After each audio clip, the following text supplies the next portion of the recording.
How does self love affect our relationships with others?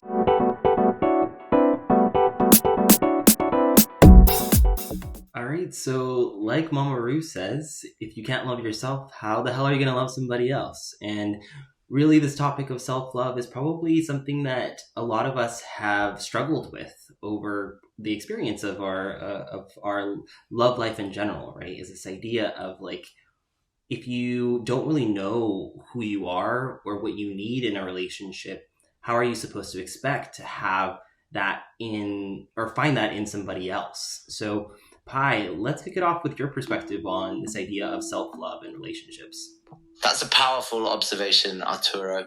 Mama Ruth's words really hit home for many people, as self love is indeed a crucial aspect of building healthy and fulfilling relationships with others. It's hard to give and receive love authentically if you don't have a solid foundation of self understanding and self acceptance. When we know ourselves, our needs, and our boundaries, we're better equipped to communicate and connect with our partners in a meaningful way.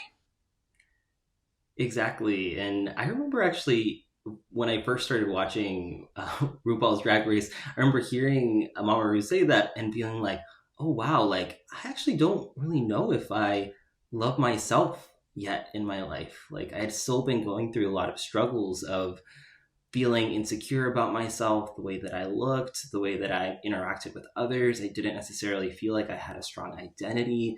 And I was still out there searching for love, like serial dating on all these apps. And I think when I heard that from Mama Ru, it was like, oh, take a step back. That's a common experience, Arturo, and it takes a lot of courage to be open about those insecurities and uncertainties.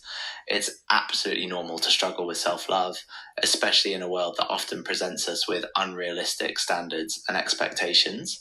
Yet, through that journey of self discovery, which includes acknowledging and working through our own vulnerabilities, we can eventually arrive at a place of self acceptance and appreciation. And from there, we're better able to form authentic connections with others. Exactly. It's like you have to kind of go through a journey on your own to get comfortable in your own skin and also recognize what you need when it comes to love, right? Which is going to be very different than what other people might be experiencing. But if you don't have that self confidence and self love yet, it's going to be hard to bring someone into your life and build a relationship with them. So I think that's super important. And for me, it was kind of a wake up call and kind of an enlightening moment where I was like, wow, like I need to do a little bit of work on myself before I decide to jump into something that's going to really change my lifestyle moving forward.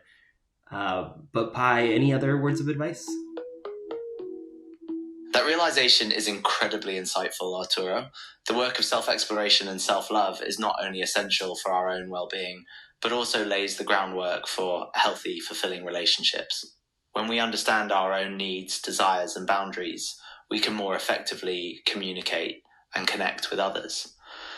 So, it's a wise choice to invest in yourself before fully committing to a relationship. As they say, you can't pour from an empty cup. What a great way to end this episode. Thanks for that advice, Pi. And to our listeners, again, until next time, continue to keep your thoughts deep and your minds open.